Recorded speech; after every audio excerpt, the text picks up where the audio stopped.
Sonko, faut savoir, est un véritable menace pour la paix et la stabilité du Sénégal. Ça, je vous le dis, vraiment. Dans un pays, si un individu devient plus important que le pays, on tombe dans le culte de la personnalité.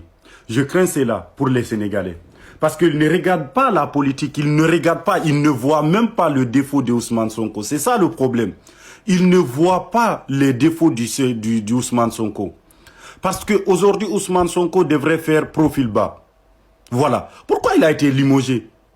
Pourquoi il a été limogé? Si Diomaye Faye est devenu président, c'est grâce au peuple du Sénégal. C'est pas grâce à Ousmane Sonko. Voilà. Il a été limogé parce qu'à chaque fois qu'il sort, il attaque le président, il attaque l'ancien gouvernement, il attaque les institutions, il attaque tout le monde. On ne comprend rien, alors qu'il est le chef du gouvernement. C'est un premier ministre. Un premier ministre ne fonctionne pas comme ça. Et je vous dis, si Ousmane Sonko devient président, appelez-moi un chien. Appelez-moi chien. Vraiment. Même d'ici 100 ans. Il peut pas. On ne gouverne pas un pays comme ça. On ne gouverne pas. Et là, le président, regardez. Là, il a été limogé. Qu'est-ce qui s'est passé? Celui qui l'idolâtre, parce qu'aujourd'hui, il y a certains qui idolâtrent Ousmane Sonko. Le président de l'Assemblée, démissionné. Là, il cherche tout à lui mettre aussi, à lui faire rentrer dans l'Assemblée nationale pour le mettre président de l'Assemblée nationale.